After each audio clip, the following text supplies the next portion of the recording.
The box you'll see has a black background with the Descendents logo, which is 2 interlocking Ds with an arrow coming off of the back of both of them. And the back of the box is going to be the same thing. Now one long edge has a down arrow and the other has an up arrow. And the reason for that is because the motto for the deck happens to be, no matter how far you descend, you can always look up. The bottom of the tuck box says produced by Elijah Myers, which crazy enough is actually me, designed by Thorsten Schmidt. Then under that you'll see that I have my YouTube logo and V1, so hopefully there will be V2s, and United States Playing Cards Company ad copy. The top of the tuck box is an ambigram, so it says Descendents, but then if you flip it over, it is the exact same image saying Descendents again. The large inner tuck flap says look up, which goes back to the motto of the deck, and then you have 2 tuck flaps, both done in green, but that's all I can say for the tuck box, so let's get to my favorite part about the deck, the cards. This is what the back design for Descendents Playing Cards looks like, and let me explain the reason behind why I created this design. Now this back design means more to me than what most people realize. When I originally created this design, it wasn't meant to be the back design of a deck of playing cards. When I originally created it, it was when I was going through a season of depression and I wanted to draw how I felt. So my goal was to draw basically this design. I wanted to draw something that felt like it was descending down into the center. And that is where this design originated. And it's been over 5 years since I originally designed this back. Of course, there's been some changes along the way, but that's how this design started. So this design has a swirling pattern that descends down into the center of it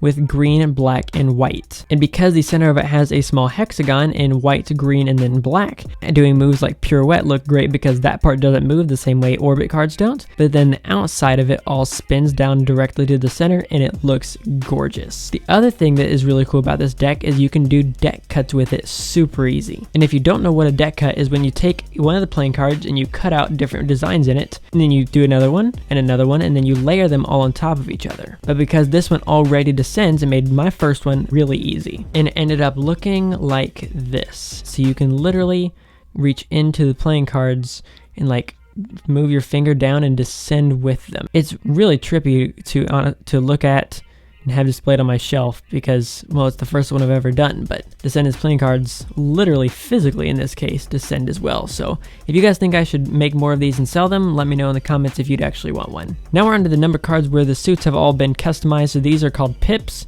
The ones below the values are indices, and then the values, all 3 have been customized. The suits have all been done where it's going to stay the same color for the black cards, but the shape has been slightly redone, and you do get a small outline around them, but you'll get a more detailed version of it when you get to the aces. Then you have diamonds here. Again, the red cards are now going to be all green because I felt like it'd be weird if you had red cards in a mostly green deck. Then all the placements are going to be the same for all of those as well. Then you get onto clubs, which are going to look like this, and then on to your hearts, which look like this. Now onto my court cards. Still weird saying my court cards, but they are mine. They actually have a bunch of different things within them that most people wouldn't notice. So the first of which is the fact that, of course, this one most people would notice. The background is all filled in with black. Then you're going to have a little bit of the back design in each one. So the black court cards are going to have this part right here. The Queen of Spades is going to have the same thing. It's just going to be a little more hidden on that one. Then the King of Spades is going to be the most pronounced of the court cards there. Then when you get to the red cards, but now the green cards, you're going to have the same thing. And the other thing that's kind of fun about these cards is it's all done on a neon ink. So this is not going to be your standard green. It's all going to be neon and reflective. And you get through to the rest of the court cards, which look like this. And then my favorite one, which is the King of Hearts, which I'll explain more in a second because I need to show you these other 2 first. Now this actually has a couple of hidden things. Now the first of which is that all of the court cards, actually their faces look up. Because again, the motto for this deck is no matter how far you descend, you can always look up. And that goes back to the original meaning with the back design. I wanted to make sure that no matter what, I was always going to take even a season of depression and always remain focused on my Lord and Savior Jesus Christ. So no matter how far I descended, I always wanted to look up to him. So I did the same thing with all the court cards. All of their faces are actually tilted upwards. The other thing I did on the King of Hearts specifically is on the very center of it, I've hidden my YouTube channel logo. Now onto the 3 aces, you're going to have them all be enlarged, only that center pip. Of course, the indices and values aren't going to change, but now you get a better view of what the actual pips look like for the diamonds. Then these are the clubs, and then the hearts. Now there's two cards in the deck that get the most comments. First of which is the duplicate jokers. Of course, you're going to get a jester hat, but then with the back design woven into it. So Thorsten honestly really outdid himself on this one. I've been trying to figure out how I was going to do the jokers for a long time, and truth be told, couldn't figure out anything. And then he sent me over this, and I was dumbfounded, and we never looked at anything else ever again. Now the first of the ad cards is going to have the motto for the deck: no matter how far you descend, you can always look up. And on the back of it is going to have an up arrow again, but at the bottom of it, it says PS.30:3 ISV. Now what in the world does that mean? That actually stands for Psalm 30 verse 3 in the International Standard Version, and that reads as follows: Lord, you brought me from death. You kept me alive so that I did not descend into the pit. And I felt like that verse, especially because of the meaning behind the back design, really fit this deck. Plus, it has the word descend in it. Then for your second ad card, the one side is just going to be an ad card for Card Perfect Magician for Instagram, YouTube, and TikTok. Now, of course, I'm actually on 8 different platforms, but at the time I was predominantly on these 3. And then this one is one of my favorites. It's the back design, but all the color has been stripped away, and the bottom of it says color and share your design with hashtag you descend. This is specifically for those of you who would like to share this design, but with a bit of a twist. So you actually get to physically draw on this, and when you share it on Instagram, make sure to put hashtag you descend. That way me and everyone else who uses this hashtag can see all the designs that you guys have come up with. Plus, if we end up using your design, whoever posted it first gets some cards on the house. This wasn't originally planned, but let's make it a break. If you draw on this and use the hashtag, and we use your design, and you posted that design first, you get a brick of the cards that you, of course, then designed. So you best get to drawing. And last but not least, the card I get the most comments on, the Descendents playing cards, Ace of Spades. Absolutely stunning. I could not have wished for a better Ace of Spades. Now let's check and see how this deck is going to handle. So let's give it a bit of a Faro shuffle from bottom to top first. And as you just saw right there, it handles absolutely beautifully, and it was extremely easy to Faro from bottom to top. Now, some decks do Faro differently from bottom to top and from top to bottom, so this time we'll do it from top to bottom, and you'll see that it actually Faros every other that way as well, and extremely easily at that. But now onto the stock and the finish and the feel of this deck. It was printed on the classic stock at USPCC. Now, United States Playing Cards Company, the same company that prints bicycle playing cards, has 2 different papers that they print playing cards on.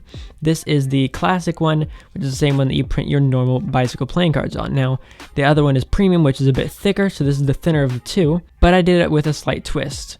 So once you printed these cards, they actually put them through a press. So what happens is they actually crushed them, that way now they're even thinner than a normal deck of bicycle playing cards.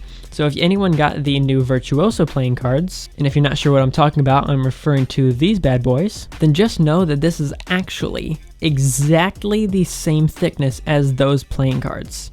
I took off 56 cards from this, removed the 4 extras, and did the same thing with the Virtuoso deck, set them both on a table, and then I tried to slide the top card over onto each other, and they actually hit and could not move. So for those of you who like the feel of Virtuoso decks, this is going to be right up your alley. And one of the nice things about this being thinner is that if you're a beginner cardist, it's going to make learning moves like Under Pressure, Card Spring, and things like that a little bit easier, because you're not going to have to do as much work when you're actually trying to perform these moves, because the cards are much more malleable.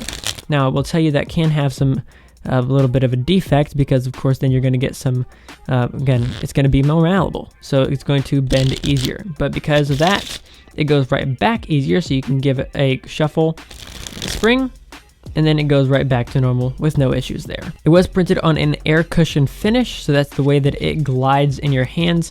That means there's going to be those little air pockets in between them, so if you're going to be doing anything like this, you can actually take 2 cards, flip them up, and it's going to actually keep the air pockets. So that's going to be really nice for a number of moves. It's going to glide beautifully and have absolutely no issues there with any of those moves that you're going to want to do with fanning or anything else. And then lastly, how it's going to actually feel in your hands. This is going to be a bit of a more snappy deck. So snappy decks are more for things like backdrop or ATM. Backdrop looks like this, and then ATM looks like this. And then something like a card spring would be a move more for a buttery deck. Of course, then this one can clearly do a card spring. I showed you that a second ago, but again, no issues there. It's just not as made for a move like that, because this is just a very snappy deck.